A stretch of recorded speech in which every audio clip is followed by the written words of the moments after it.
Hey people, welcome to the channel, and I want to dedicate this video to Jorge Lanata, a man that just passed. He had a series of illnesses. He struggled with addiction most of his adult life. He went from drugs, cocaine, food addiction, smoking addiction.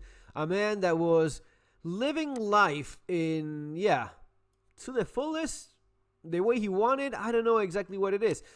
He was a journalist. Jorge Lanata was an Argentine journalist, and he was at a time the only guy talking about what was happening in my country. He was at that time the only guy talking about the corruption of the government that was in place at that time for over 20 years. The Kirchner dynasty, right? First the husband, a former president Néstor Kirchner, then his wife Cristina, 2 terms.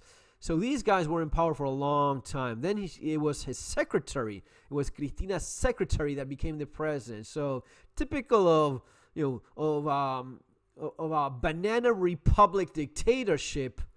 That's what we endured for a long time. And there was a time in which the only way in which you knew what was going on was listening to this man, Jorge Lanata. He would make he had a show, he had a TV show called Periodismo para Todos, it was kind of like tongue-in-cheek with one of the government lines of we are the government of all, right? So, and typical of the commies, of the left wing corruption, like, yeah, we represent the people. Well, he had a show,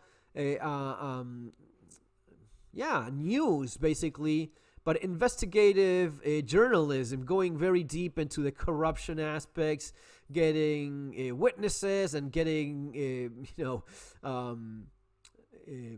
notebooks with proof of all of the bribes that were being paid. I mean, the guy was very much into serious journalism, and he was very good at it. He started his own a newspaper back in the day. It was called Página 2, and then he sold it, and he was involved in a number of different projects, some that went better, some that went worse, as it's usually the case in life. You do different things, some of them work, some of them don't.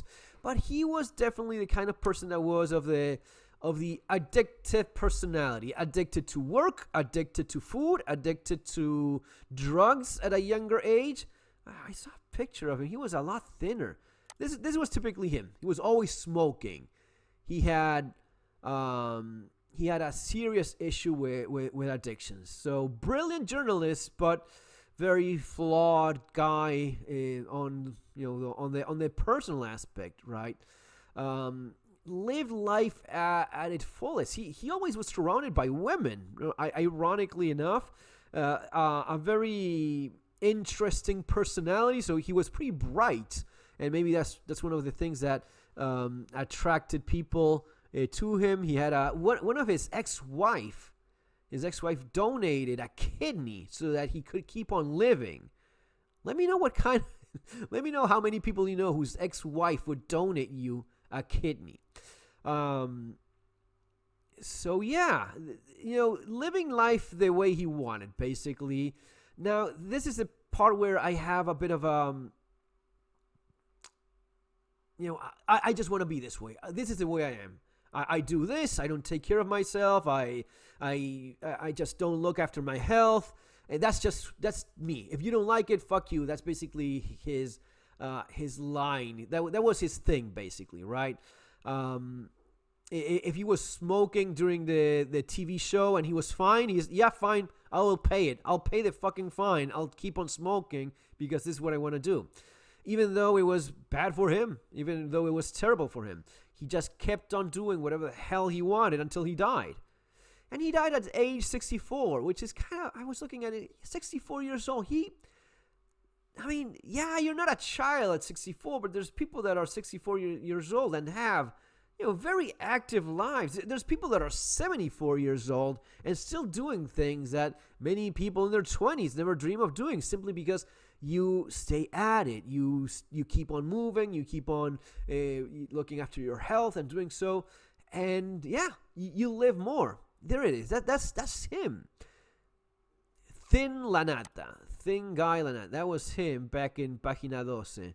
Again, see, always smoking, always, yeah, there it is, Página 12. And there it is.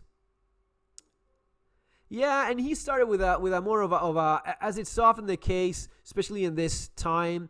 If you were a little bit of a rebel, you were more of a lefty-leaning commie standing against the military junta, and then he went moving towards the center, and then more towards the right, and the more money he made, the more right-wing he became. I don't know what he was at the end of it. Controversial guy. He likes good things. He has millions in art. Huge art collection. Loved expensive pens, loved expensive everything, clothes, and he burned through money as fast as he made it, and he still left millions. But this is a guy that that's the thing I'll always remember from him, that in a time in which we needed, this is your Batman. Fat Batman, fat food addict, drug addict, fuck you, Batman. That's what we had in Jorge Lanata. But there was a time in which this guy was the only one letting you know what was going on. He was the only guy reporting on all of the corruption, all of the shit, all of the scum that we knew was out there. But they owned everything. They had bought all of the journalists, all of the other journalists. They had bought them all. They had bought the actors, right? All of the celebrities were in their pocket. The government media, which there was quite a bit of, and they kept on buying more and more. And the only guy that would tell you what was going on and did serious investigative journalism and just laid it out there once a week in his TV show was this guy right there, Jorge Lanata. Folks, see you later. Take care.